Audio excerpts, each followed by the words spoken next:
විජේදාස රාජපක්ෂ මහත්තයා කවදාවත් ආණ්ඩු පක්ෂයේ රැස්වීමට එතුමයි. Vijaydas Rajapaksa has never attended government party meetings.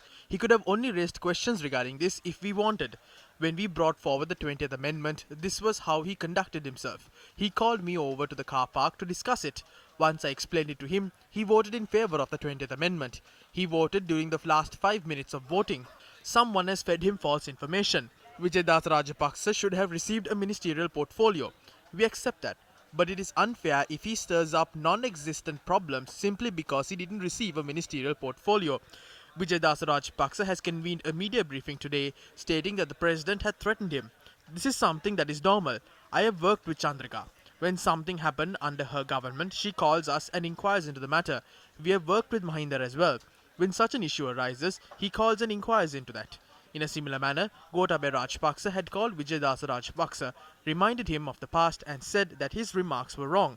Vijaydas Rajapaksa has then said that he did not refer to the president's children and that he had misunderstood his remarks. Therefore, this is a clarification that had taken place between the MP and the president. Why is heavy attention being paid to the president's phone call?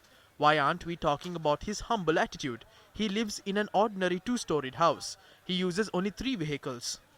Look at the expenses of the presidential secretariat. He has saved 1.7 billion rupees worth of funds.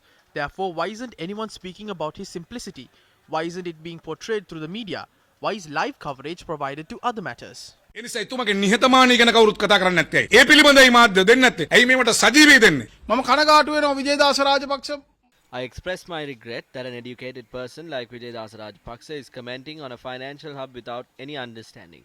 What is important is to prepare the relevant laws that are required to maintain the area as a financial zone and not focusing on urban development in the area.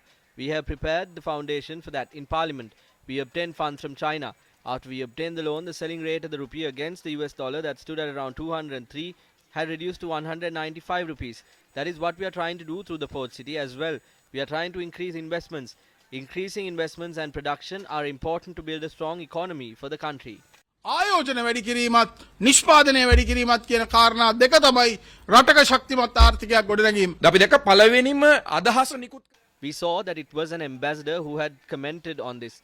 It was the US ambassador who had first said that this paves the way for money laundering. No other country beats the US in terms of promoting the concept of financial cities. What are they trying to do? On one hand, they are trying to destabilize the country on the political and economic front. As a result, they are trying to achieve their political motives. අස්ථාවර කරන්නේ ඒ අස්ථාවර කිරීම තුලින් ඔවුන්ගේ දේශපාලන අරමුණු ඉෂ්ට කරගන්න පුළුවන්ද කියලා. මේ හදලා තියෙන්නේ one stop shop එකක්. මෙතන හදලා තියෙන්නේ A one-stop shop has been created here. An entity will be set up to offer all services at one location. This is not being done in a discreet manner.